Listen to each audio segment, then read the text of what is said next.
For us to be hosting the Washington book launch. I think it's fair to say, the first discussion in D.C. of the future faces of war, population, and national security by Jennifer Dabbs Sciubba. It is the kind of discussion, this population and security discussion, that we try to facilitate here at the center.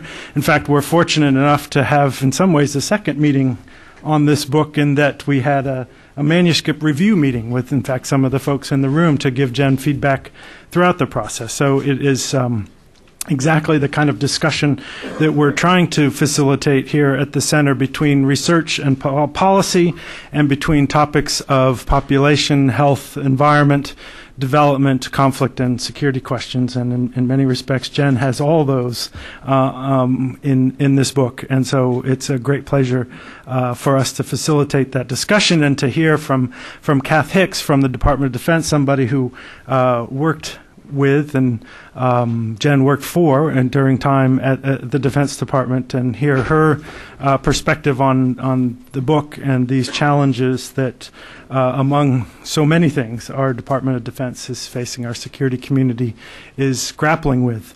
Allow me to say just a quick word about the Wilson Center for the few new faces in the room. We are the official memorial to Woodrow Wilson. He was our only president to have a PhD, so Congress in 1968 saw fit to set up a living memorial, a nonpartisan, non-advocacy forum where these worlds of research and the worlds of policy and practice could come together, learn from one another, and provide a forum here in the nation's capital for these kinds of dialogues.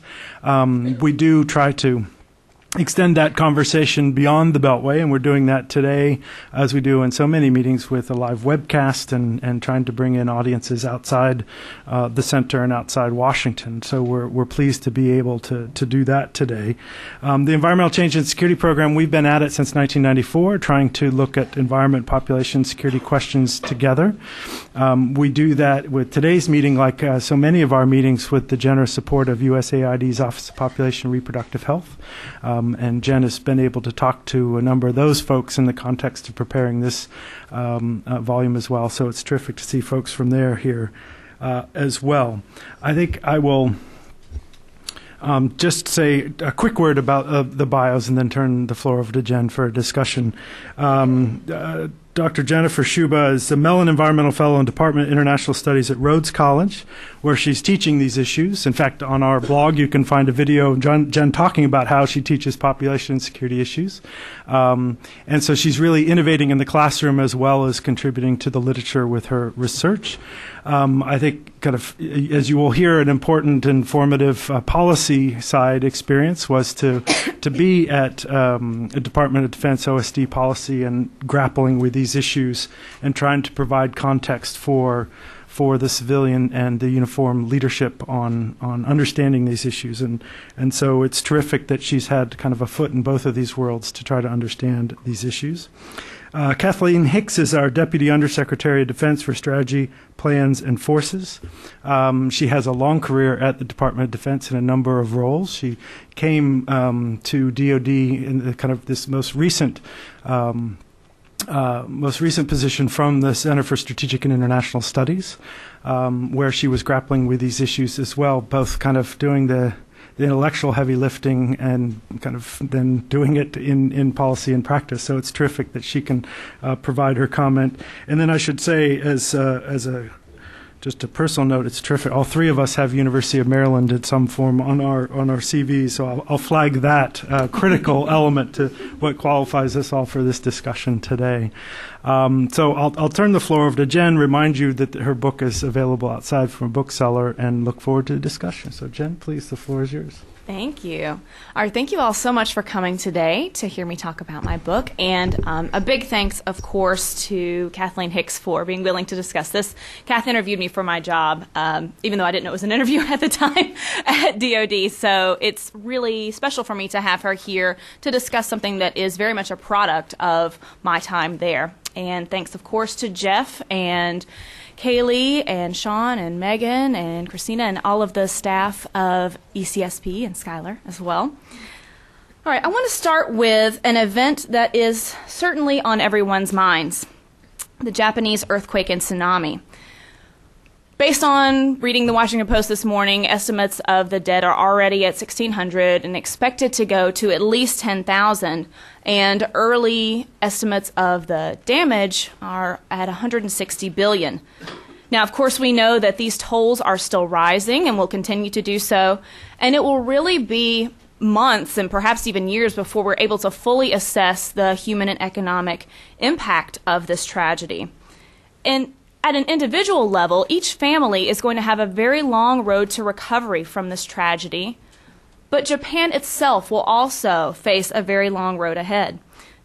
The destruction of Japan, I think, illustrates one aspect of the relationship between demography and security.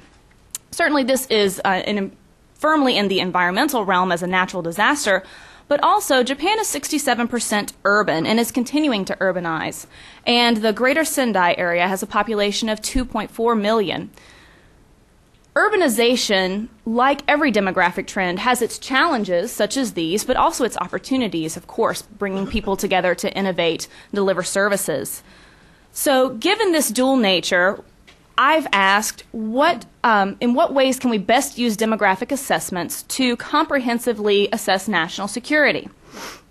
So what I hope to do in today's talk is convince you that demography is an indicator of challenge and opportunity, a multiplier of conflict and progress, and a resource for power and prosperity. These are really the three themes that I will hit over and over again: indicator, multiplier, and a resource.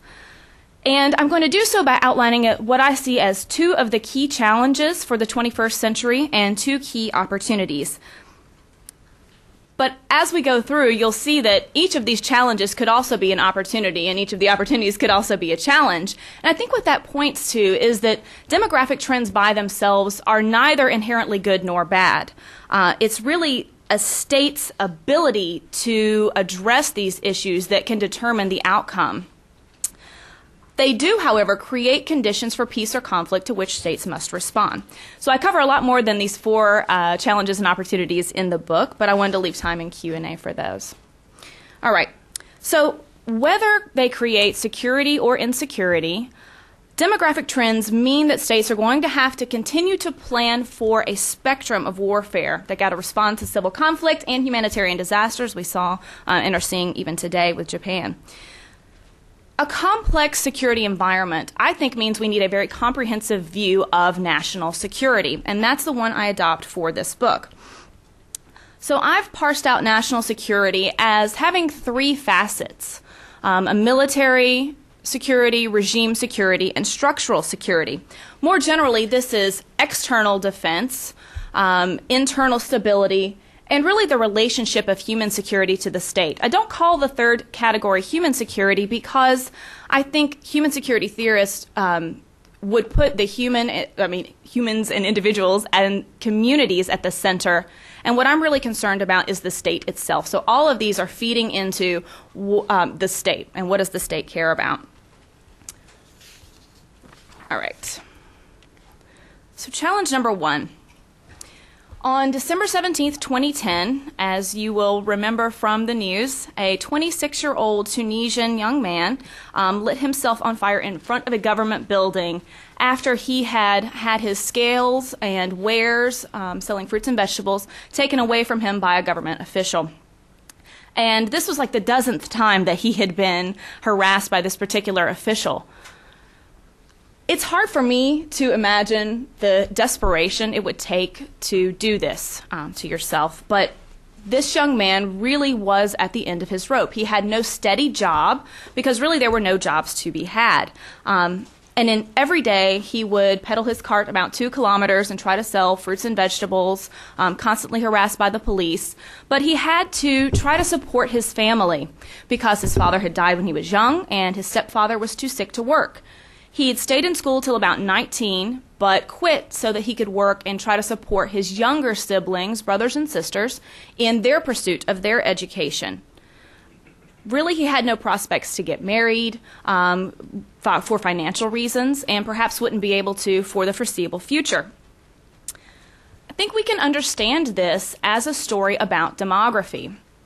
At 26, this young man is part of one of the largest age cohorts in Tunisia, those aged 25 to 29.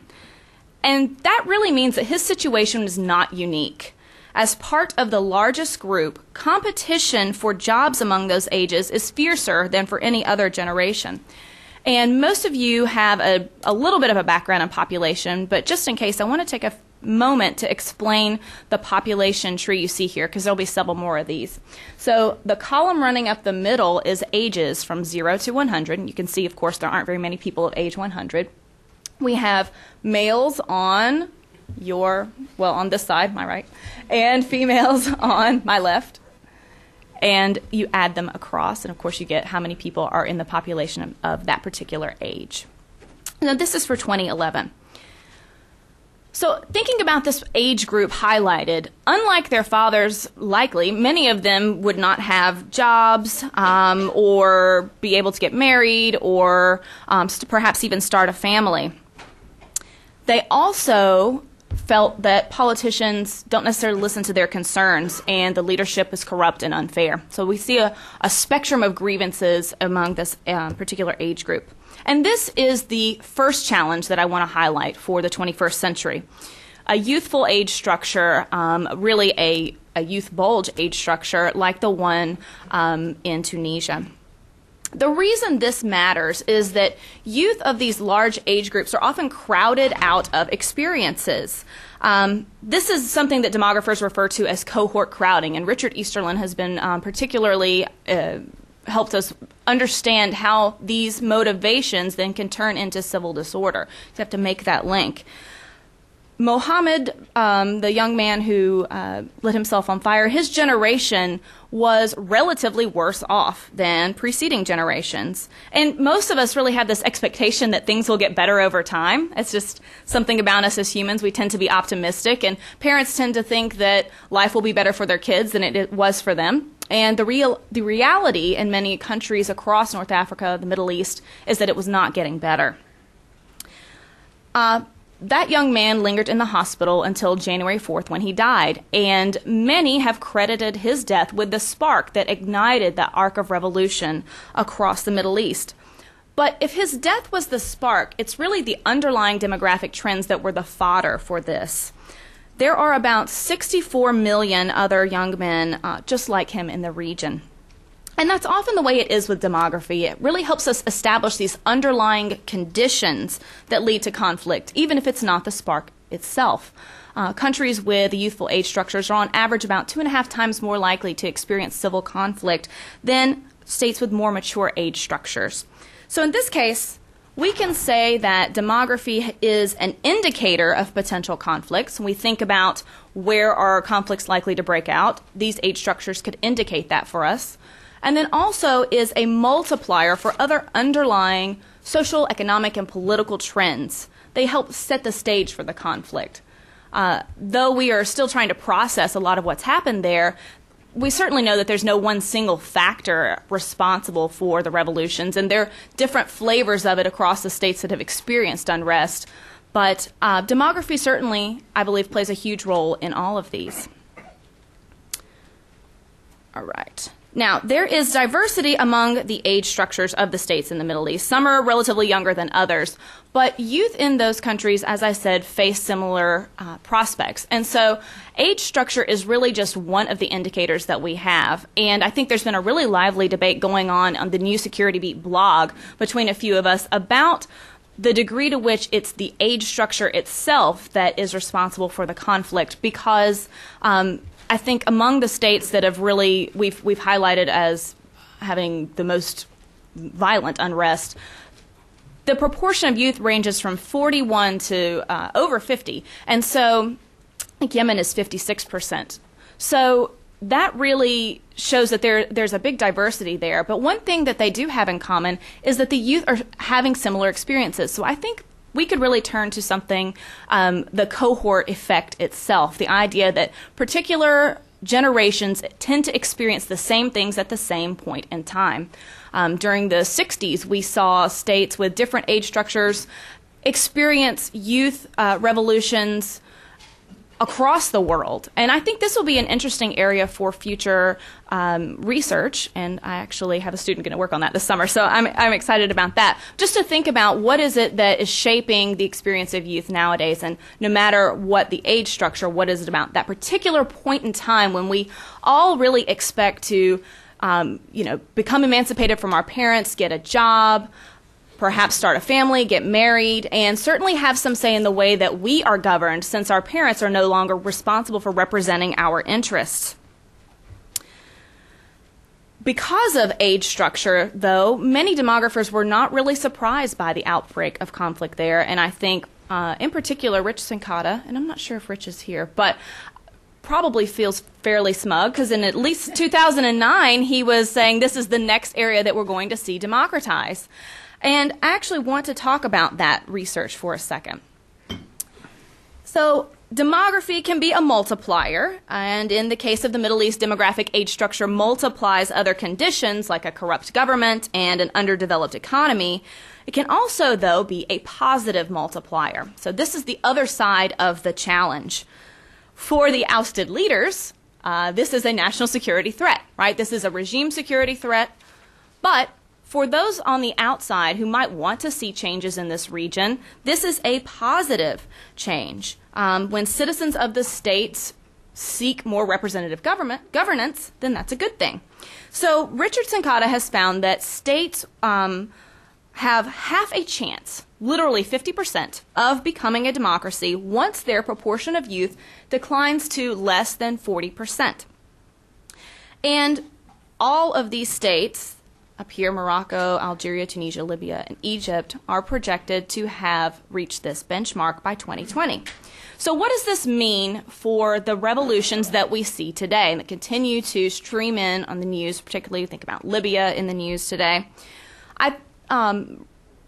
Richard has identified that the Latin American experience may give us some hint there. Many Latin American states transition to democracy before they reach this benchmark, but 60% of them have flip-flopped between relatively more and relatively less free forms of democracy since the 70s. So I think we might see something similar happen in this region. Certainly, those that are transitioning early, well in advance of reaching this benchmark, might have a much longer and harder road ahead to a consolidated free democracy than those with a relatively younger age profile.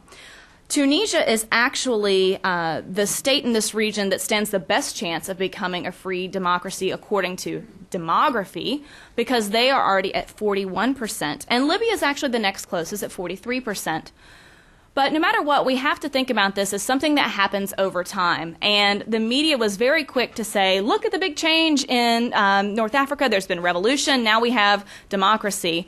But as we know, and I think stories with the rebel groups and Gaddafi's groups going back and forth in Libya show us that these are transitions that take years to happen.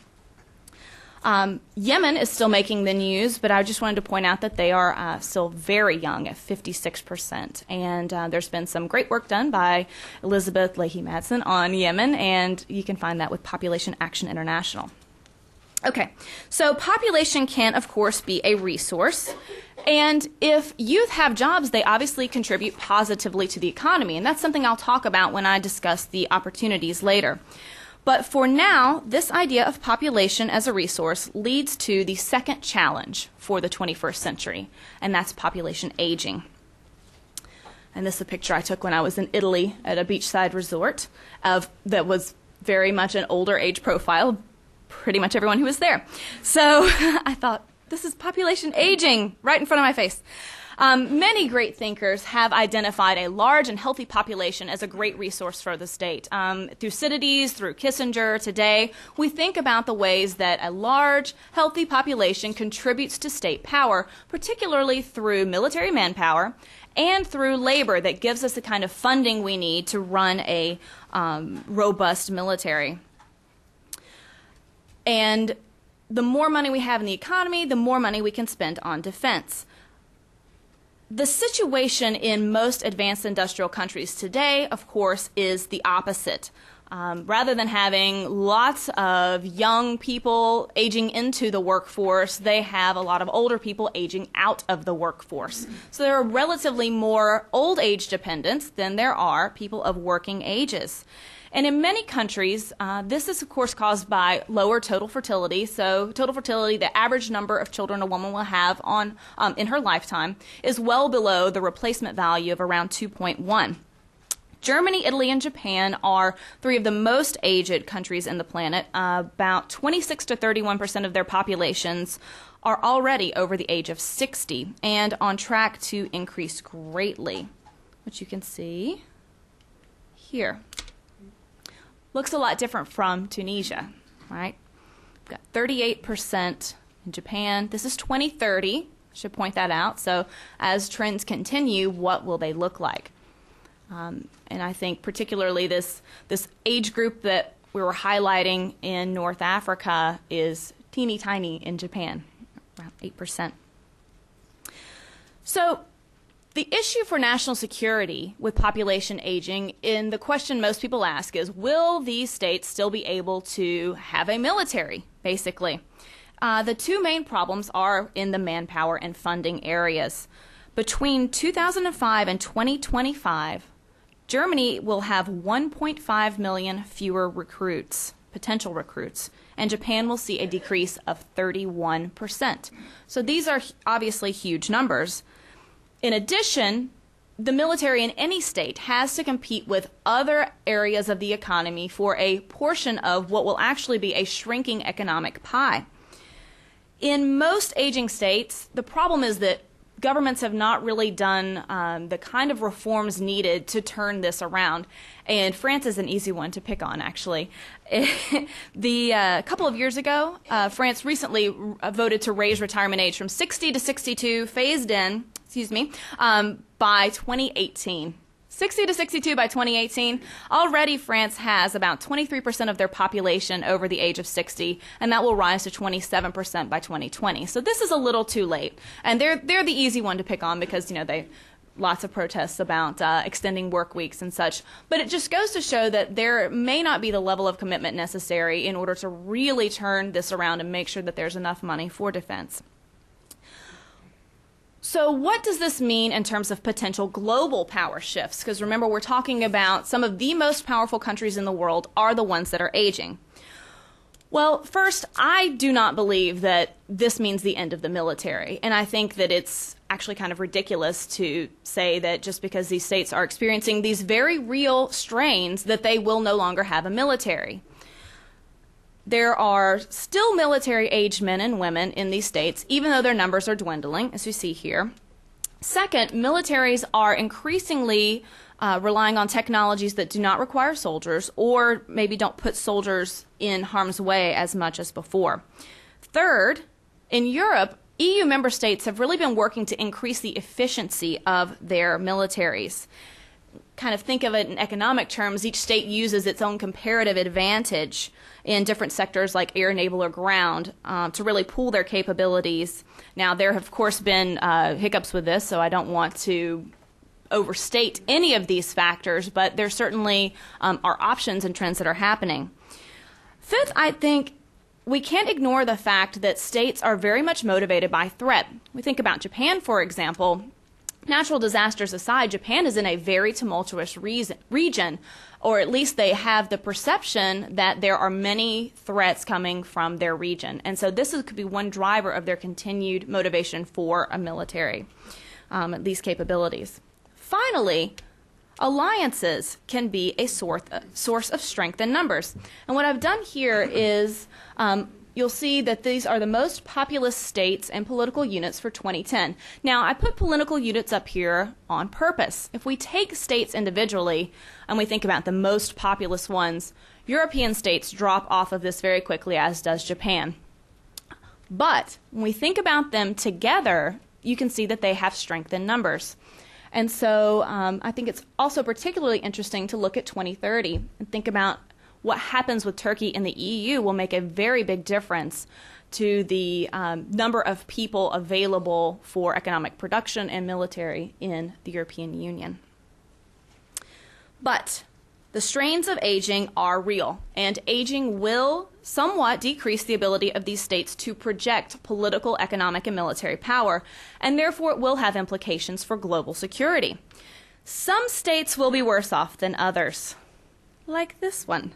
We can expect states like Russia, which is seeing an aging and a shrinking population, to decline in power relative to the rising powers like China, India, and Brazil, which I'll discuss later. I always say when we discuss the BRIC economies, one of these things is not like the other one. China, too, is poised to rapidly age.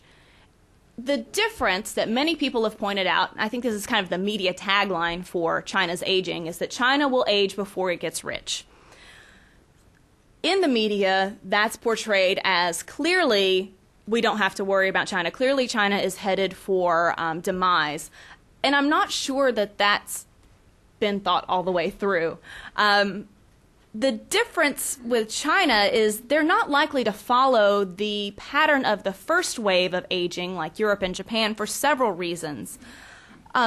First, the aged in China, in particular, are very politically marginalized. They live in rural areas more so than in urban areas, which are not the focus of the Chinese government at all. So the structure of governance in China itself is not one that really allows for these particular age groups to redress their grievances, perhaps in the way that you might in the United States. And I think a lot of our assessments of this are colored by our view of the power of perhaps lobbying groups like AARP in the United States. It's different there, so we have to think about the political structure.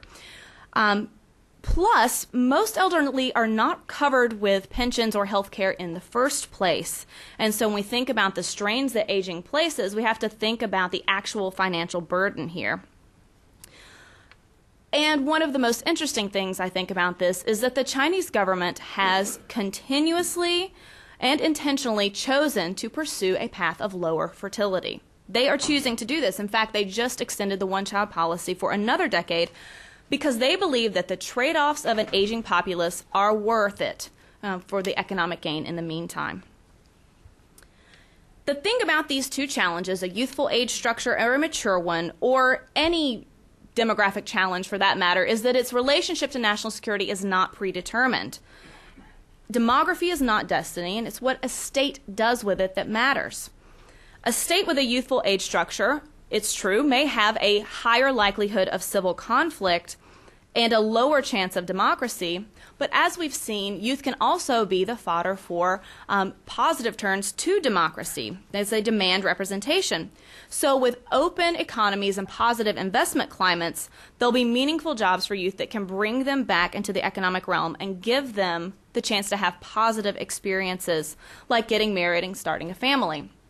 And I think as someone who teaches 18 to 22-year-olds, two of my former students are here, I can't say that youth are terrible. And whenever I teach population and national security, I often turn it on them and say, you realize we're spending a month talking about how awful youth are, and we're talking about you. Do you really think this is true? And actually, they mostly say yes, but I'm not sure why. These are the next generation of leaders for all of these countries, and so we have to think about them as a resource to be cultivated, of course, rather than just a threat to the state. Give them the right opportunities to succeed, of course. Similarly, aging does not have to be all doom and gloom, even though I think 99% of the literature on aging is the birth, dearth, and the empty cradle, and that it's the end of the world. And one thing I'm very curious about as I teach environmental politics is the relationship between an aging population and the environment.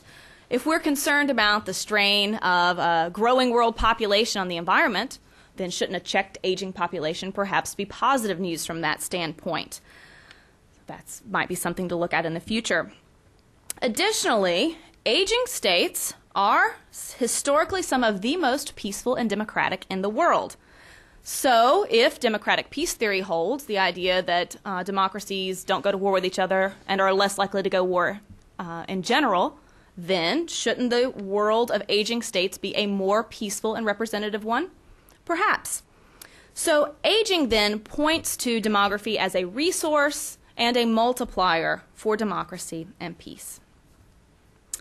All right, on to the opportunities.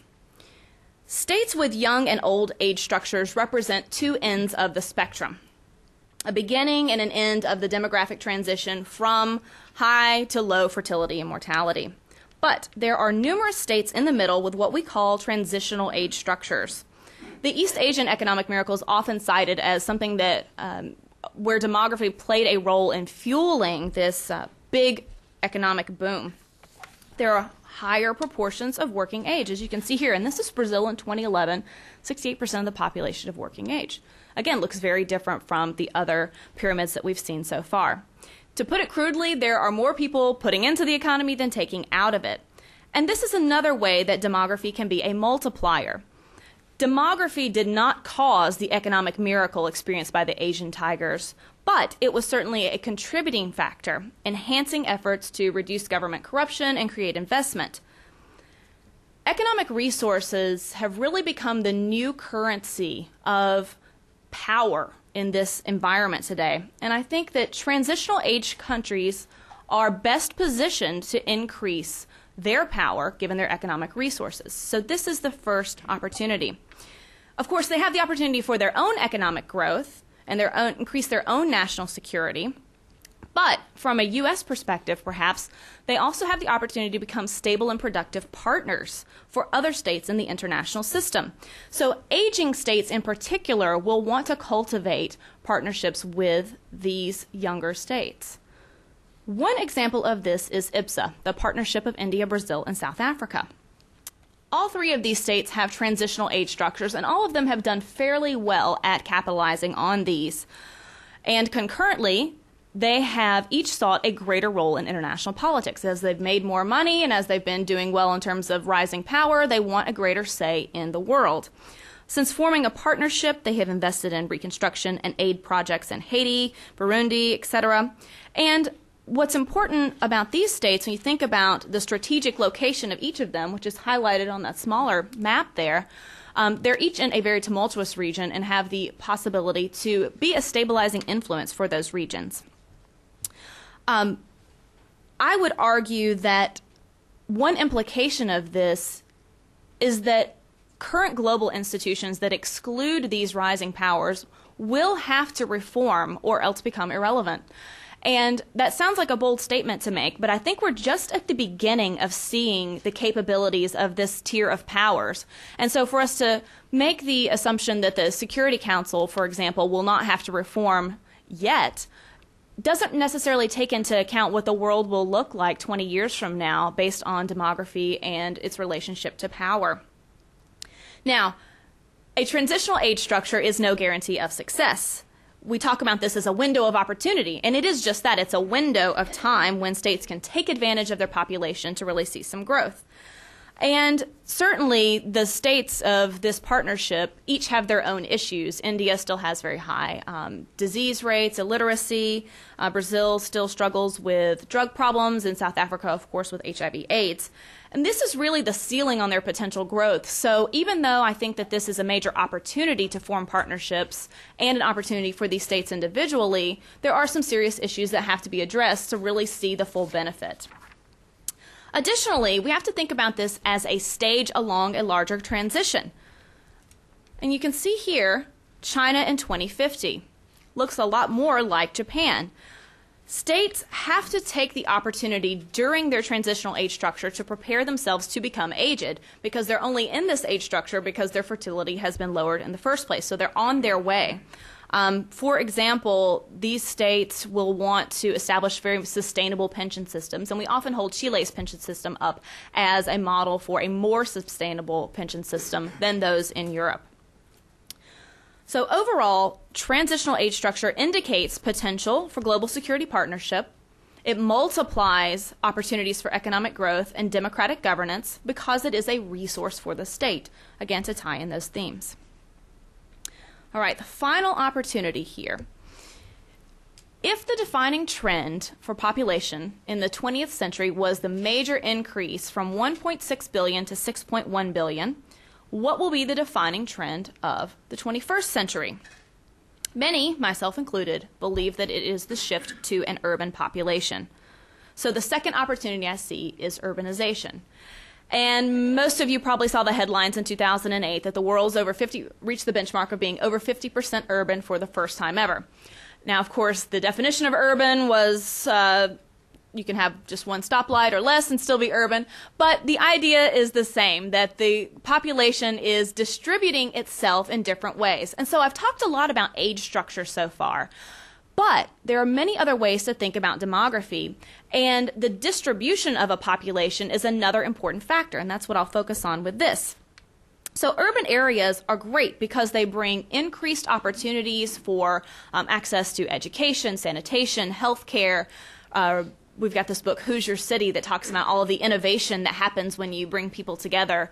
And in the book by Matt Ridley called The Rational Optimist, he talks about ideas having sex in cities. So perhaps that is the case. So cities are very important. Had to throw sex in there with this. It's a great way to increase national security for a state. So this is a great opportunity. In fact, cities in high-income countries generate about 85% of GNP, and in low-income countries about 55%. Tokyo alone is responsible for 2% of global GDP, which of course also puts the recent tragedy there in a larger light for all of us.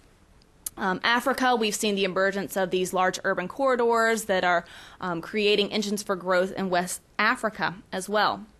But the same thing that makes cities so attractive for people to move there, of course, also makes them attractive as targets and vulnerable. That's really the challenge of an urban world. When you concentrate people, economic assets, and bureaucracy in cities, you can set yourself up for major devastation. In fact, the area of Sendai that's really been harmed the most with the tsunami was where all of the industry was located. So the high-end shops in the West were not damaged by any degree compared to knocking out the industry in this part of the city. The attacks on the World Trade Center in New York City in 2001 caused global GDP to dip by 0.8%. And there are a lot of natural disasters each year. In fact, in 1999 alone, there were over 700 major natural disasters, causing more than $100 billion in economic losses and, of course, thousands of victims. And since urbanization tends to happen in coastal areas, the risk really increases. Even foreign militaries have to be ready to respond, and these are some very recent pictures put out by the U.S. Navy about U.S. military response to Japan. So even from a U.S. national security standpoint, we can think about urbanization, again, as an indicator. We want to indicate these hot spots around the world where we might have to respond, and this is one way to do so. And, of course, I would be remiss not to mention that an urban experience is not always a positive one. So with urbanization, though I see it as a great opportunity to increase a state's power, there are many places in the world that urban does not necessarily look like Hong Kong or Singapore, and we see the growth of slums. These slums have rapidly spreading diseases sometimes, or at least they have the conditions where this can happen that would cause insecurity on an individual level. But still, the interesting thing is that people will move from urban areas to a slum because they still seek these greater opportunities. And I think that's a fact that we can't ignore. So thinking about going forward with urbanization, some of the interesting questions I think we should ask are to what degree this will change governance. So if we have urban areas in states, and let's think about particularly important major world cities, to what degree do these cities start to develop their own identity and perhaps challenge the governance structures that we have established post-World War II? Do we see the rise of city-states? And certainly not in the way, perhaps, of thinking about ancient Italian city-states, but real questions about the interests of cities diverging from the rest of the country itself, and perhaps even resentment among people for those resources being diverted away from cities in order to make it more equitable. I do think those are valid questions for us to ask. Okay, so these four demographic trends, plus trends with differential growth and migration, point to numerous challenges and opportunities for national security. So what policies might follow from these challenges? I will give two. The first is that the global community should continue to support family planning to reduce population growth in areas where it's still well above replacement. At least 90% of future world population growth will take place in less developed countries. And these are the areas of the world least equipped to handle such growth. Africa, for example, will see a doubling of its population by mid-century. And you can see here the major difference in how many people are born per minute in developed countries versus developing. And I did not run the counter for how many babies have been born during this presentation, but it's a lot. So what do we do? Each year of a girl's education reduces her fertility by 10%. And in most countries of the world, there is a huge unmet need for family planning. At least 100 million women desire access to family planning but don't have it. So education and availability of contraception can help women take control of their fertility, can empower them, and turn them into a resource for the state, if we want to keep this very state-centric analysis here. The second policy prescription is directed specifically at the United States. The U.S., I believe, should certainly continue to keep its long-standing alliances with its European partners. These exist for a reason, and there's a long history there. But I think the United States also should seek out partnerships with states in that transitional age structure, this rising power tier. In particular, the U.S. may want to, I think the U.S. should seek out a greater partnership with India as a potential balancer to China and as a potential stabilizer in what a very tumultuous region where we have placed a lot of our attention. The U.S. should also cultivate stronger relationships in the Western Hemisphere. And I'm continuing to be surprised that the United States does not pay very much attention to the states to the south. And I think that this points to the idea that it's definitely time to cultivate these partnerships. The U.S. should also remain open to migration because this is preventing the United States from facing the same kind of aging as many states in Europe. So when you consider the world in 2050, demography will obviously be a huge driver of whether the world has 9, 10, or 11 billion people, whether we have 60% urban, 70, or 80%. But what I hope you take away from this today is that demography also plays a huge role in whether the world will be more democratic, more peaceful, more innovative, and more prosperous. Demography will be a huge driver of what shapes the future. If you're interested in more of these issues, of course you can buy the book, but I also am on Twitter at Prof. Sciubba, and I update roughly weekly on the blog for the book. I have something drafted that I hope to get out the next 2 days on Japan, and so I would encourage you to check out that website as well. Thank you.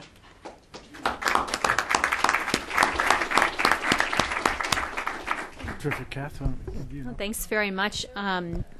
Professor Sciubba did such a thorough review that I'm afraid I'm going to be somewhat repetitive, but I'll highlight a few items first.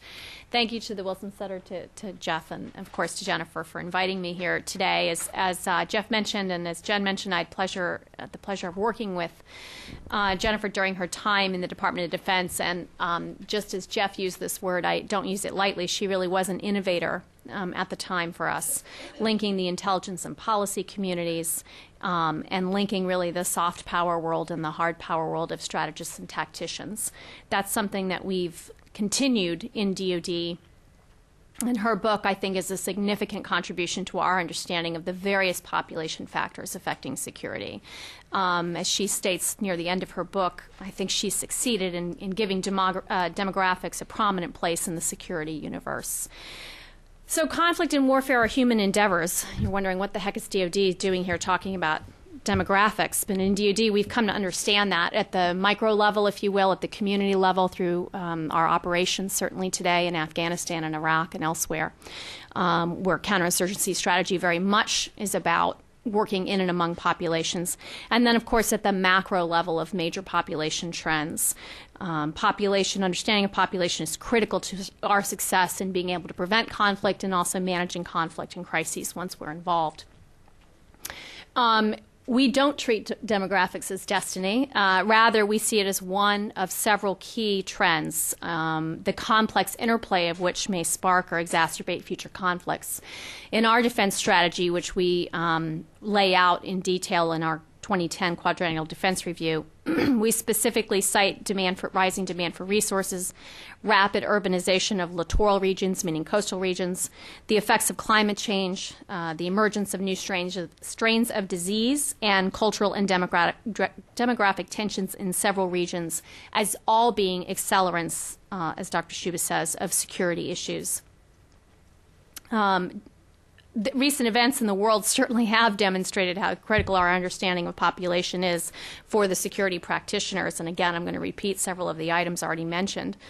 In the Middle East and North Africa, I think Jen and her book in particular very much highlight the potential for democratization in countries with maturing populations, to include specifically Libya, Egypt, and Iran. So kudos to you for, for having done quite a bit of predictive work there. According to the research that she cites, isolating for demographics alone, as she mentioned here today, all three of these countries will have the half a chance, as she cited, to become liberal democracies as they mature. Very important, I think, from her book, though, is the repeated reference to the role of policy and other intervening factors that will differentiate the fates of these various countries as they come into the right age structure. Japan, I unfortunately was in the earthquake in Tokyo on Friday, and I'm very happy to be back, but as she points to it, it's a metacity of over 35 million people, and I was in a helicopter, by the way, earlier in the week up above Tokyo, and it is unbelievable if you've never seen it from that angle to look in every direction, and the city continues on and on. There's an incredible infrastructure investment there. There's incredible self-defense investment there for the country of Japan. And nevertheless, as we witnessed today, it can be at the mercy not just of man-made events, but of Mother Nature. The near miss of a city of that size and magnitude, and thinking through the implications, as Jen cited, the 2% of global GDP, is an incredible thought as we think about going ahead, what the security implications are, let alone the economic and other implications. In Europe, we see absolutely today incredible divestments in defense, aging populations that create recruitment challenges and sizing challenges for their military. And so that really puts us as a key partner in NATO at a thinking stage. Just to cite a few examples, the United Kingdom and Germany have recently undergone significant defense reviews that have led them to restructure the defense portfolios in an effort to kind of continue to provide value at reduced levels of cost. And we in the United States certainly are undergoing that same look today, although with not quite the same level of economic hazard looking at us. And then China. This is a nation of enormous promise for its potential contribution to the world community, but whose population factors are weighing very heavily, I think, in the minds of its own government, and certainly as we look ahead to the stability and the contribution that China can make to the world. I just want to highlight a few areas where we are doing significant looks ahead at where population or demographic issues are of interest to the Department of Defense. The first sort of major area I would cite is South Asia. In Pakistan, we're hoping to look more at the impact of the youth bulge there, and if there are ways to look at differentiation in extremism among the various segments of Pakistan's population. We're also looking at the effects of urbanization in Afghanistan, which again we hope will be a generally positive trend, but certainly we need to better understand the likely implications of that. An area of interest for us is in Saudi Arabia. Notwithstanding the recent problems in the Middle East, there's a longer-term need to really look at the role of growing and highly educated women in these societies and the role they may play in long-term reform throughout the Middle East, and Saudi Arabia is a key example of that. In the Western Hemisphere, looking at the growth of Chinese communities in the Americas and trying to understand how diaspora might affect Chinese interests in the region, along with their resource interests in the region. Certainly Russia, I liked your graphic of it shrinking. Disease, alcoholism in particular, aging population, declining fertility rates, depopulation of large portions of Russian territory, changes in the ethnic composition of major Russian cities. All of this is incredibly important for us to understand with a nation that is a nuclear power and still a key contributor to international stability through its actions. And just a few others. I'd mentioned China. We have a sort of a deep and lasting look, as you might imagine, on China, looking at the aging population, gender imbalance, migratory changes, urbanization, and the effects, of course, on the environment are a key issue for us as well. So those are a few of the areas. We have actually a pretty lengthy list, far beyond our means, unless Jen comes back and does all the work. And I would certainly be interested in thoughts from this room about areas that maybe I haven't mentioned that you think are really important for DoD to be thinking about. But let me just conclude by saying that the Undersecretary of Defense for Policy, Michelle Flournoy, is deeply interested in demographics issues, and she's really continuing, in that sense, the tradition jump-started by Professor Sciubba during the last administration. Our key focus, again, is not that demographics is destiny or the securitization of demographics, but rather ensuring we don't overlook key contextual issues as we consider policy initiatives and options, whether that's in crises like we're doing today or as we look long-term to the role the Defense Department plays in support of national security to understanding the implications in various regions. So let me stop there and turn it over to Jeff. Perfect. Thank you very much.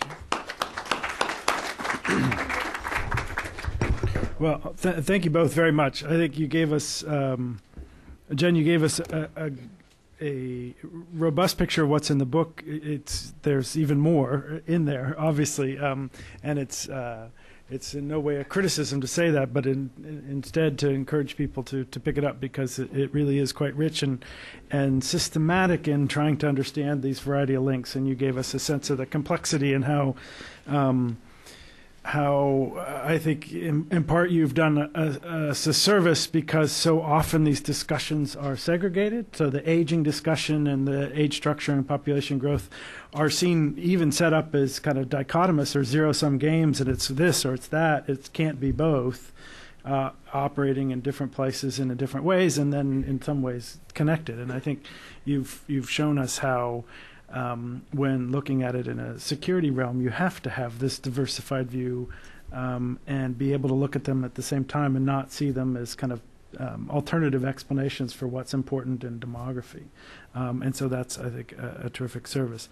Well, we have plenty of time for discussion. I'm going to jump in and ask you a first one, but then when it comes, we'll have colleagues with microphones so that the folks online can hear you. If you can let us know who you are and pose your question, that'd be terrific.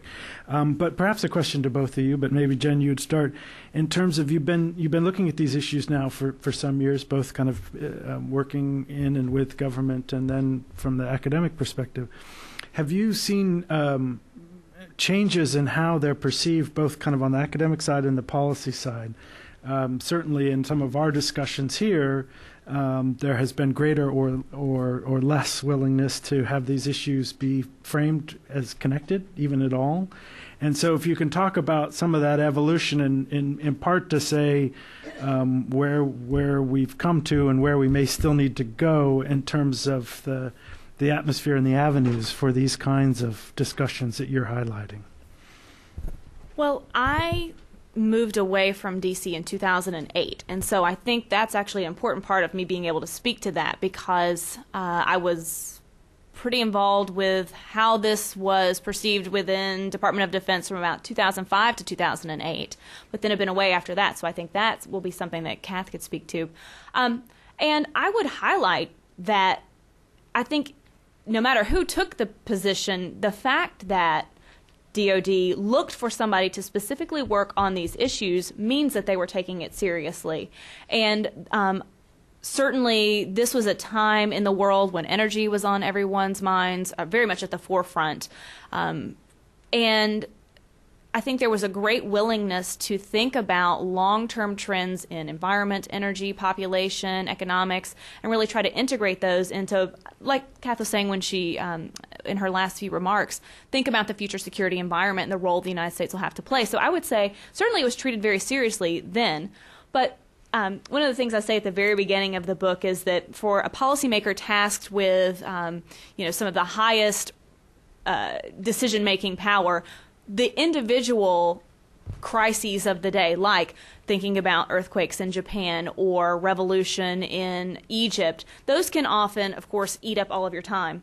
But demography plays such a huge role in those that it's hard to figure out how to fit it in. And that's part of what I wanted to do, was provide this framework for this is how you can fit this into your analysis.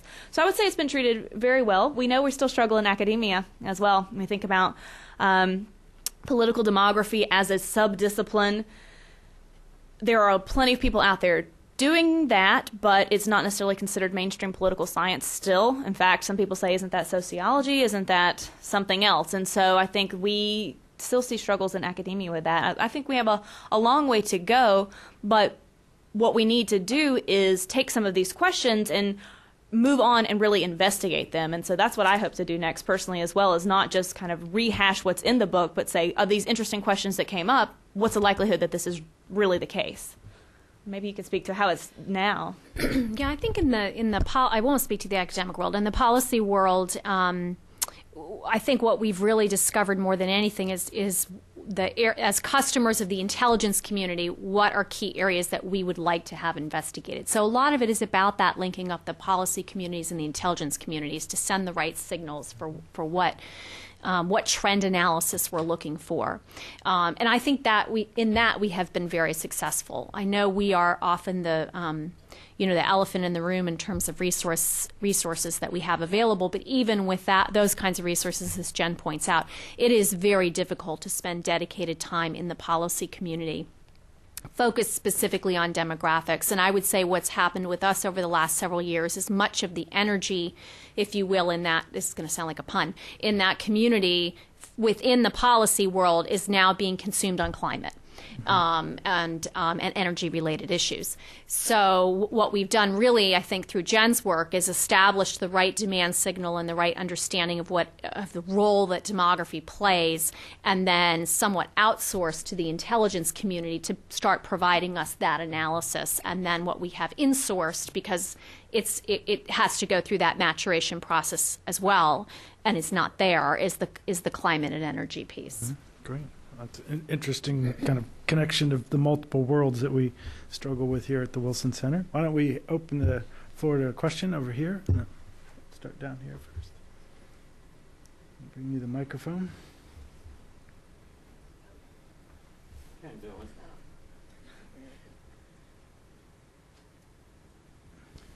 Ken Dillon, Ciencia Press.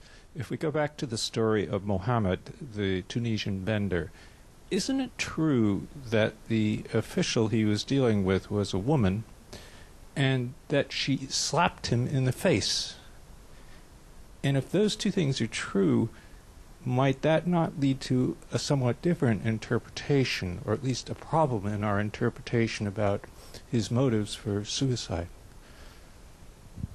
I don't see why those things are mutually exclusive. So the part of the story I think that is interesting from a demographic standpoint is, who was this man? Barring this incident, which is, I've read the same things you have, that's what happened, but who was this man? And for us, really what I'm talking about is, what does he symbolize in terms of his generation? So I think the lessons are still the same. Okay. Question over here. Get to the microphone. My name is Stephen Shore. My question is about the relation between climate change and population, because if you have models of what will happen based on certain changes in mean temperature or precipitation throughout the world, and have any confidence, you can decide where or where not to store military bases or sensitive facilities, how nations would be affected if much of their fertile area is flooded, and so forth. So what is the question? Whether you are giving your book or your work gives thought to the connection between the two. I a little bit talk about the environment in this book, but I actually did not have a lot of room for that. I had a word count to meet, and I couldn't put everything in there. I think, yes, that's a very interesting area of research, and I would say in some of my teaching, we've looked at some of the literature about the relationship between population and climate change.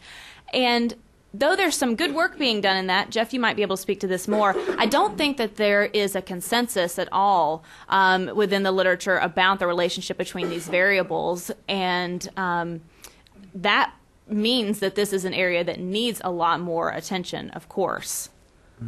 I would say that perhaps there are two different conversations. One that is population and climate change that both has a mitigation question, and people like Brian O'Neill at NCAR in Colorado would be a good kind of new research, leading research to try to unpack not just the numbers, absolute numbers, but where they live, how wealthy they are, how old they are, and such.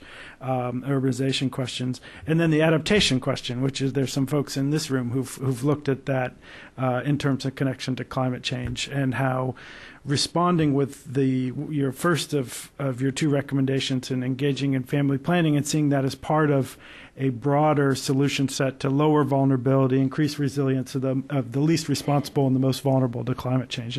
But that being a distinct discussion from the climate and security discussion, which has a variety of, as you point out, from where and how militaries operate to roles in connection, I would say probably also with population variables in terms of connection to violence and social stability questions. So put together, I think part of what Jen's contribution is here is that so often those issues have been kind of conflated and put under the same under the same cover, and therefore not drilled down nearly as far as they could or should be. And so in part by taking a step back from conflating the environment and demographic within the security and just looking at the demographic and security, that this is allows Jen to have gone into greater depth. And so while still very much connected, I think there's utility in us parsing out some of these questions.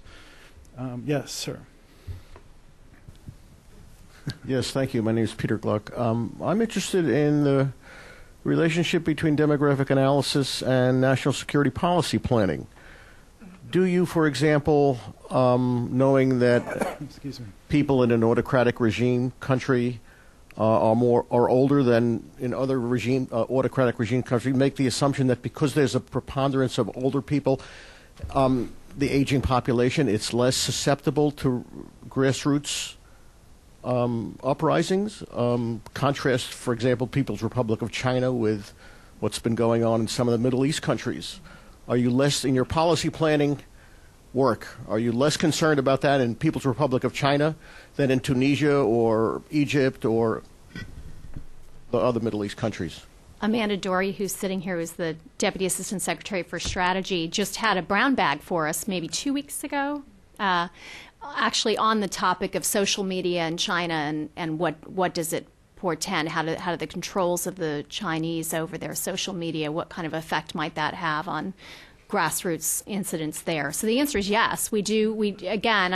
I think we're trying to look at a range of trends all at once, climate certainly and demography together in terms of where we might be most likely to be called upon to provide humanitarian assistance or disaster relief, issues of strategic communication, and accelerants to social change, whatever they may be, and the particulars of a country, not just demographics, but again, in the case of China, a lot of it has to do with the policies of the country and how adept they are at controlling that, how quickly they can turn their airwaves off, things of that sort. So yes, definitely an interest area of ours.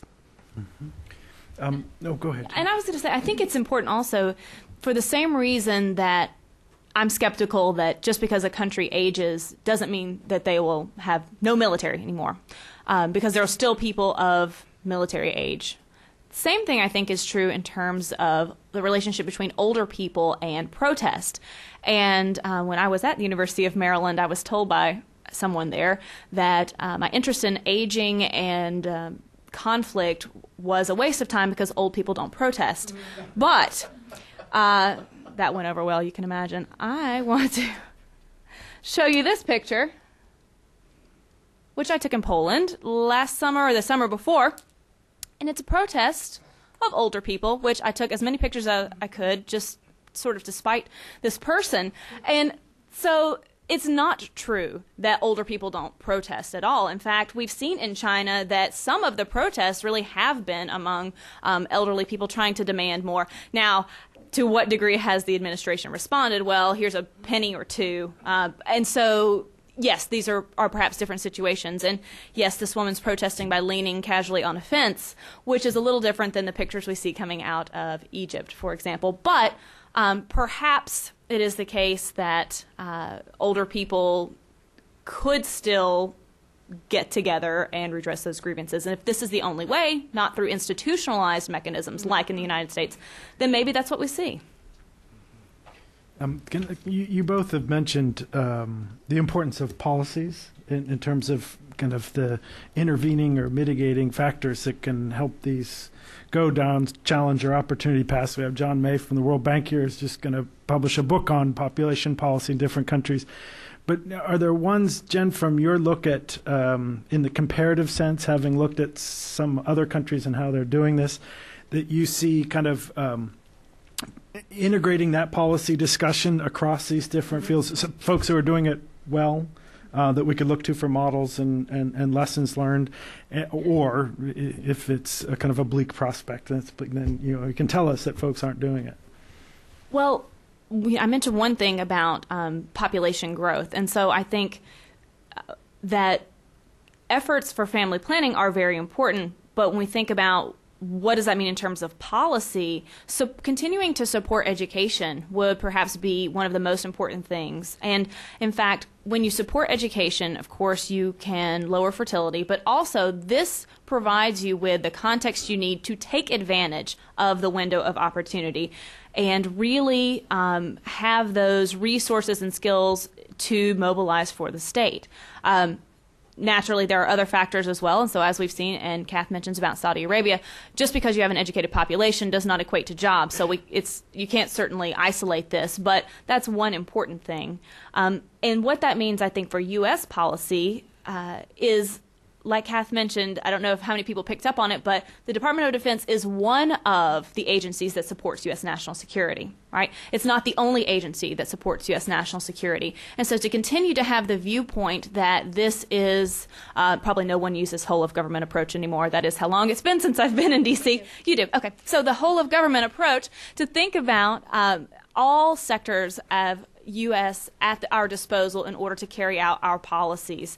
And that would, again, place more emphasis on perhaps building capacity of others in terms of education or supporting their efforts. Mm-hmm. Kath, can I ask you, we've had a lot of discussion in the first 2 years of the Obama administration, first facilitated by the Quadrennial Review and then the Quadrennial Diplomacy and Development Review, about kind of the how-tos of joined-up government and all of government efforts. Do you see this as a kind of topic that can facilitate some of those discussions among the 3Ds in ways that are kind of both productive and analytically make sense, but then also have some real kind of possibilities for practical collaboration and conversation among offices that historically have not had cause or had opportunity to talk? We have found that the areas that that fall between the cracks, for lack of a better term, have proven the best for initiating interagency dialogue, because people aren't automatically on their heels in terms of it being in one area or another. So whether it's water issues, food issues, climate issues, population, these have all proven areas where there's an open-mindedness to engaging across, particularly state, AID, DOD, to think about how the pieces fit together. So at the same time, they are by nature, if you will, in the interagency world of crises, back burner most of the time. Right. Which again, that helps. That gives it the room and the breathing space to mature interagency. But it also means you're moving in small steps rather than large ones. Just to follow up, do the Middle Eastern crises, and at least certainly in the press coverage, the prominent role the youth bulge explanation, or at least description, not necessarily causality, but place, does that move these issues if not to the front burner, kind of up in priority attention? I do. I think they're very reinforcing to the attention that we're trying to give it already. And again, I'm going with the flow for my boss. Undersecretary Flournoy is very interested already in these issues, and I think she finds it very reaffirming to her position, which has been that we need to better understand the demographic context along with other factors as we look to set up policy options and start new policy initiatives. So it is reinforcing in a way that's perversely, I guess, because obviously we're not wishing for death and destruction around the world, but it's helpful for us in pushing forward the need to understand these factors. Yeah, I should say Jen mentioned in her presentation the work of Richard Sincata on some of the age structure in Tunisia. I'm pleased to say that I think on March 24th we'll have Rich come and talk about that work that, as I think many of you know, Rich wears multiple hats, one of which has been demographer in residence at the National Intelligence Council, some of that intelligence work that Kath has alluded to in terms of bringing that analysis within the U.S. security community. So, yes, down at the end of the table. Janice Marconi, Marconi Works International. There's a microphone. Janice Marconi, Marconi Works International. Yeah, I am related to Marconi. Big deal.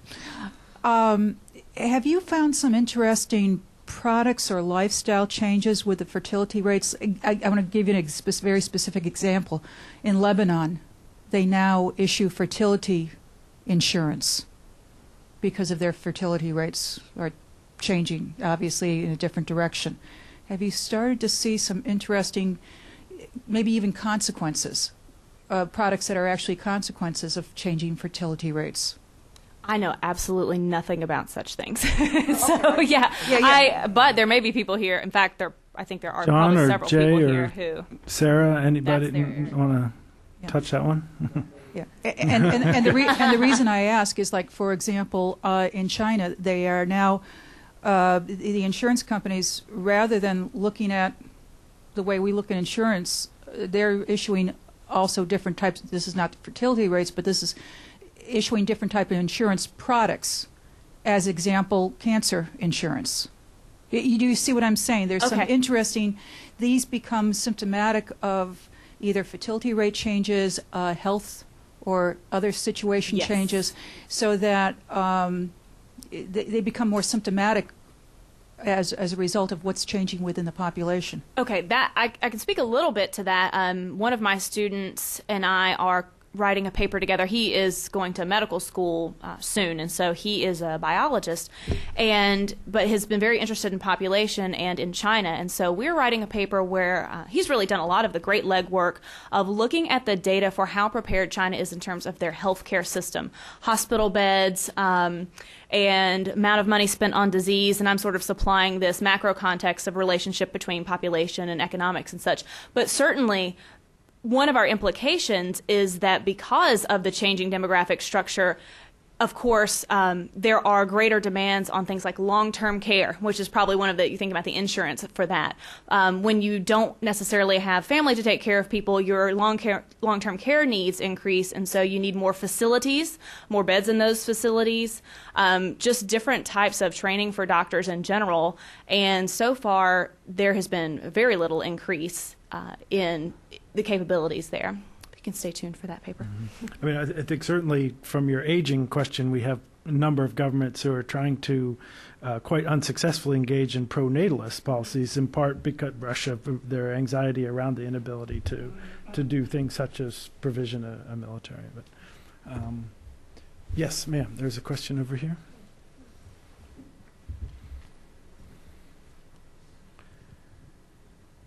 Hi, I'm Nadia Shoaib. How do gender imbalances affect national security? I think India, for example, has a lot of abortions, and then China has a one-child policy, so there's a preference for males, and these are the two countries with the largest populations. I think you already touched a little bit on gender, but if there's other security implications. I knew that this question would come up for sure, because it's a very intriguing thesis, the idea that when you have a lot of young, because sometimes we think about them as young males in a population with nobody to marry, then what are the implications of that? And in fact, I just mentioned that in Tunisia, a lot of Middle Eastern men are, in Tunisia and surrounding states, are unable to get married. In fact, in the late 90s, 60% were married by their late 20s, and now 50% are married by their late 20s. So if you're going to argue that, then how can you not argue that gender imbalance will make a difference to national security? But I think that in some ways it is still too early for us to really know what the implications are of this. And so I tend to be more on the skeptical side about how this affects national security. The idea that the young men who go unmarried in these societies are the ones who are not necessarily the most desirable candidates, perhaps. If women have the opportunity to choose, they will choose the most handsome, rich, and well-educated man out there, not necessarily the guy who plays video games all day. And so the question then is we have to ask is the guy who plays video games all day a threat to the state? Or do states that have a preponderance of these young men do something with them that threaten us? And I think to the latter question, would China then enlist all these men in the military? No, they are trying to downsize. In fact, they don't want to pay all the pensions for all of these soldiers. So I think their defense trends are not to increase the size of the standing army. So we don't see these young men employed in that sense. Could they then see this as an opportunity for the state? And I think perhaps yes. And in fact, we've seen a lot of this migration into the cities. You can put them to work in lots of these building projects that China is undergoing. So in that sense, they're a positive resource for the state in terms of an engine of economic growth. Now, to the former question about whether or not they then, these young men really challenge the state governance itself, that perhaps is a much more valid question, I think, for the same reasons that thinking about youth bulge age structures in general perhaps affects civil conflict. We think about a lot of the motives and opportunities for these young people to redress their grievances against the state. And so I think there needs to be far more research on that. But Valerie Hudson is doing a new book due this year for sure. And that's Valerie Hudson and Andrea Dembord are the original authors of Bare Branches article and book. And I know they have some new research on that. So I'm curious to see what they have done to bring that forward for us. Yeah, in fact, we've talked with them. Hopefully we'll have a session on their new book this fall when it's out. And it will be a more quantitative look, whereas the previous one was based on long ago historical case study work. I would add to your points, Jen, in terms of the kind of reasons for skepticism about concern, at least initially. Some points that Rich Sinkata brought out in a critique of Valerie's book in some of our publications, which was those men are not required to marry women of the same age. They can move down into younger cohorts to find wives, and they can also go across borders, which ties into some other dynamics that can also present their challenges in terms of trafficking and such. So there are call those safety valves. I'm not sure, but means for folks to find partners. Other comments, John? Please. Yeah, my name is John May, World Bank Africa region. I would like to ask a question about sub-Saharan Africa, which has not been mentioned much today, and it's a tremendous potential for demographic growth there. And we might see in 10, 15, 20 years exactly what we see now in Northern Africa, because of lack of proactive policies, especially in Western and Central Africa.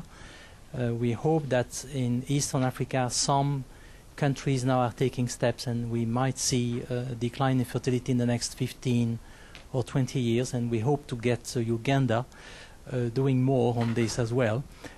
Southern Africa, of course, is well on its way of the demographic transition, but it's only 7% of the population of Sub-Saharan Africa. Thank you, and thank you for your book. Oh. Thank you. I actually have a post on the yes. Oh, the extra. Thank you. A post on the New Security Beat blog, or maybe two posts on discussing Sub-Saharan Africa. So I can kind of flag those. But I am a pessimist. Might be too strong of a word, but I'm certainly not I don't fall in line with this optimistic line that just because we have seen fertility decline in every region of the world, that therefore Africa automatically, sub-Saharan Africa automatically follows with that. It's not an automatic thing necessarily. And so I think that the United Nations projections for the region often very much underestimate what fertility could be. Now, that being said, the important thing that we've been highlighting throughout this talk is that policy matters. So what's fun about demography is that it says, if this continues, then that's what happens. And so you have the opportunity to say, well, what do you want to do to make this not continue anymore? And so I think that unless there are major changes in sub-Saharan Africa, let's just to unfortunately take the region as a whole, which is never really a good idea in political science, but we'll do that, you will see just tremendous strains in the sense that the population continues to grow and grow and not necessarily set itself up for the kinds of transitions that you see across northern Africa where fertility is much, much lower. Yeah. I think this is a contribution that both of you have made in framing this discussion that well, John, you called it here at a recent meeting at the Wilson Center, this tyranny of the median variant prediction, right. that we will somehow magically arrive at 9.1 billion people as if it happens on its own through not big assumptions that go into that, which are built on continued and increased support for the kinds of policies that lead to it, including provision of access to the services and such. And so one of the messages I think that comes through here that is important for the security community as well as economic growth or wherever people plug into these discussions is how we can't kind of have that first slide in a presentation that here are the population trends and they're going to go to this place and then and they'll just take care of themselves. And in some ways that community has, I said, been complicit in that discussion because they have been so segmented, the kind of family planning and population that have work in that space and haven't been pressed historically to interact. But I think it's really important to have those interactions, in part so we can have people like John May and Carl Haub tell us there are a lot of assumptions that go into this, and unless we get the policy right, then there are lots of different visions of where on global and particularly important regional places can happen. And the stalls and fertility declines in Kenya and important countries like that can really give us a vision of how that's different. And so these other communities that rely on some of these assumptions to plan threats or understand threats and capture opportunities have to really understand that. And this dialogue that you have. John, would you like to follow up? Yes. First of all, I think the U.S. government has organized a conference in West Africa on family planning, and I think colleagues from Population Reference Bureau were there, and that was kind of a high-level event with the president of Burkina Faso opening the conference, and then there was a multimedia presentation by Population Reference Bureau, which was really stunning. So hopefully I think the USAID now with the new administration has put a lot of effort and has increased the budgets for family planning, and that's a good sign because we need to really move faster. We are increasing the contraceptive prevalence rate at about 0.5 percentage point per year, and we would need to go 1.5 percentage point per year. Now, the UN Population Division, I must say, is probably going to revise its population projections on Africa. And actually, I did a paper for them with a colleague, and we tried to explain that those assumptions they had made in this the medium variant syndrome were absolutely not going to happen because they didn't have the matching contraceptive prevalence rates. Mm-hmm. Thank you. I'll just mention one other thing. You talked about the importance of bringing other communities, and I think this is particularly where political science can play a large role as well, because when we think about Africa, leadership, given their political structure, is very important, right? Who is the leader of state X? can make a difference. And so while the United States government may do something in terms of resources there, that may not have any effect whatsoever depending on leadership. And I know I've heard stories from Liz about some of her travels that the leadership in many countries has very particular viewpoints on what fertility should be, and therefore may not be receptive to some of this. Okay, Amanda and Liz, the gentleman here, and then I see the ones in the back. Hi, Amanda Dory from the Strategy Office in DoD. Thinking back about your description of military manpower and the impact of aging, and thinking about different strategies that countries can pursue to address that, I'm wondering if you've done work or you're aware of work looking at privatization as a strategy, and essentially kind of outsourcing your problem by procuring either through the private sector or perhaps through looser immigration strategies, how you can kind of backfill for that gap. One of the things that I talked about in the book is immigration as a fast track to citizenship, which is something that the United States has done. And that, of course, is related to my point about the fact that the United States will want to continue its open immigration, relatively open immigration, versus Japan, which is none. So we can be very relatively open. And so I think that perhaps, that is a mitigation strategy. And I have not looked really at privatization, though. That's interesting. I did hear on the news, somebody actually put the question out there, wonder if this will change Japan's immigration strategy. Possibly a premature question, and there are many cultural reasons to think it might not. But that was an interesting question as well. But I think that's a good area. I might want to look at that in the future. Mm-hmm. Okay. Liz, right behind you. Liz Lakey-Madsen with Population Action International, and if we could go back to sub-Saharan Africa for a moment, I was thinking of a similar question to John, and I wanted to ask Dr. Hicks if you'd be willing to follow up on that. You mentioned in your commentary some of the geographic areas where DoD is focusing its demographic research, and I'm curious what level of analysis you're doing in regards to Africa, especially as AFRICOM continues to get up and running. Because sub-Saharan Africa, along with a few other countries of interest like Yemen and Afghanistan, are certainly not replicating the demographic transition that we've seen elsewhere. Thanks. I'll comment on this, and then Amanda, if you have a different view, I certainly welcome it. I think in the case of Africa, we have assumptions about demographic trends as opposed to needing further analysis at this point, and we would certainly be open to other views of not accepting that outcome. So when we think about we think more about the implications of those demographic trends for DoD. We don't have new questions that we're asking.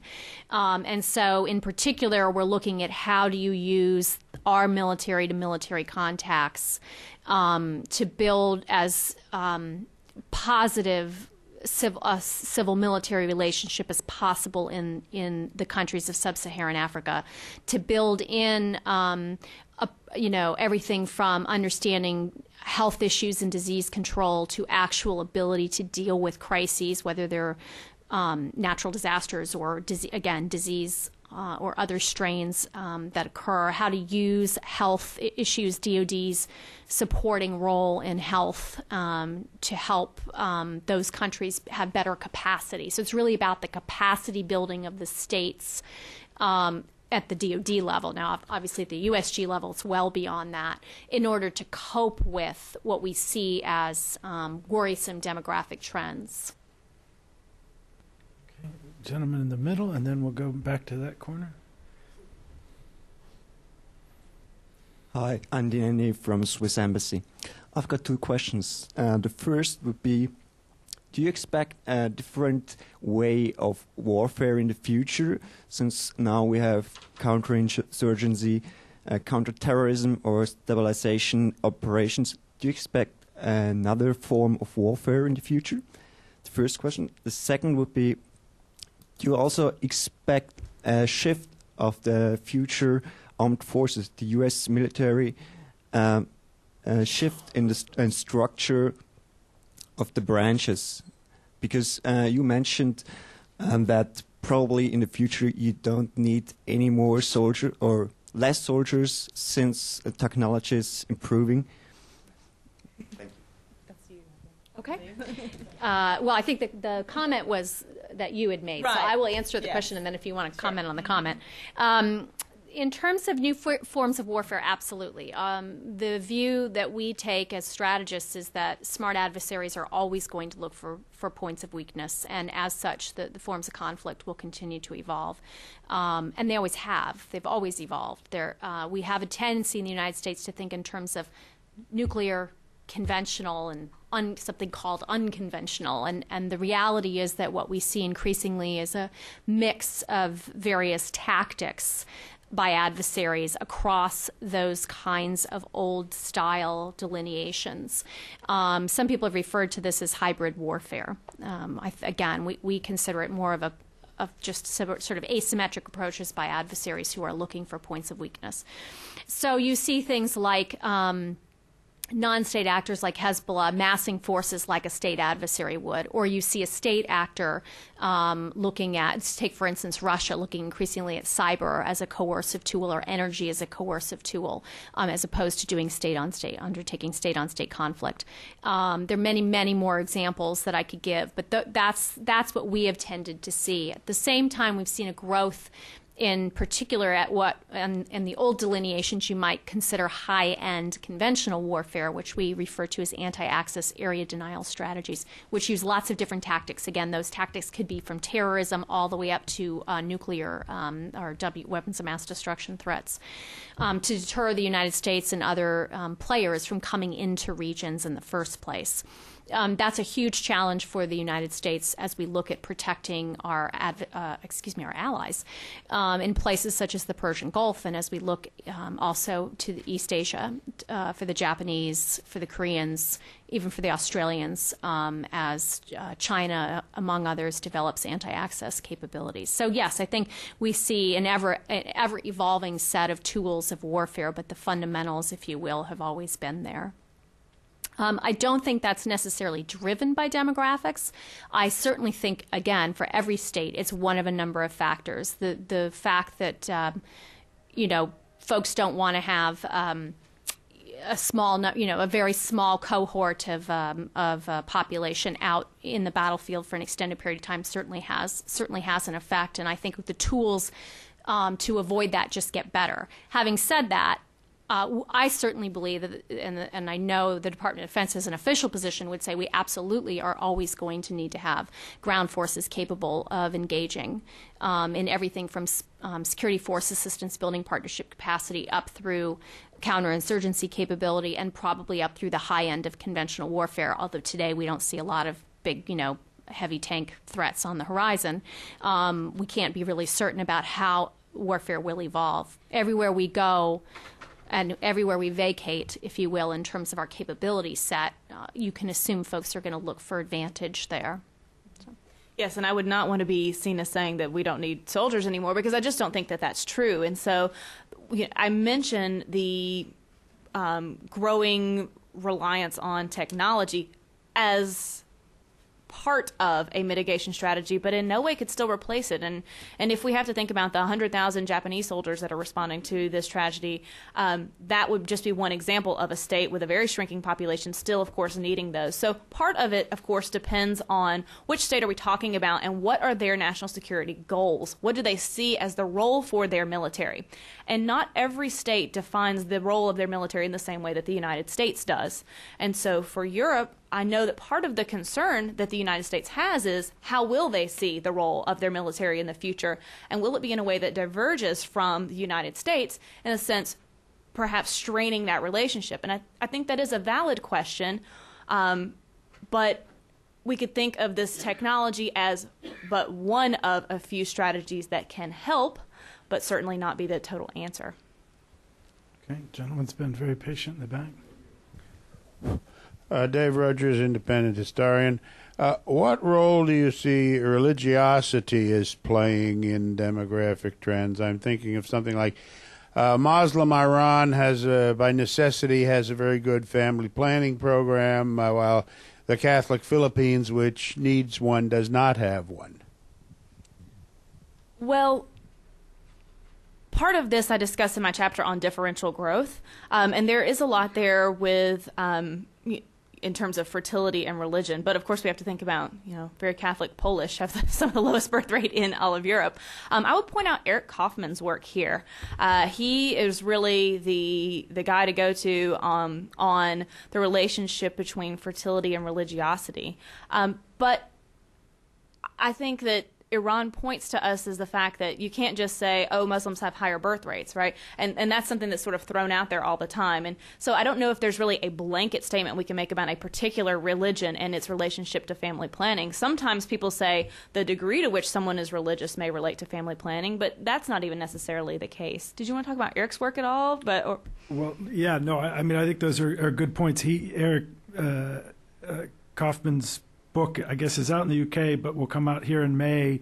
It's entitled "The Religious Will Inherit the Earth," in part emphasizing, with some variation, relative higher levels of birth rates among the more religious, and that's breaking it down within religions too. I think it kind of importantly. So if you looked at Israel, it's the more religious, much higher, the secular or Reform much lower, and then the difference. Anyway, so Eric will be in Washington in May, appearing at a couple places, including hopefully here, and so there'll be opportunity to talk about that.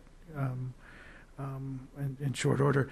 Kath, I recognize you have some schedule, yes, what's coming. So we thank you very much for joining us, and I think perhaps we'll encourage Link and some others who have some questions to come up and engage Jen. We have a few more minutes in here, but thank you both for sharing your insights, and Jen, congratulations on finishing the book. Thanks. So thank you. Won't you join me in thanking our guests?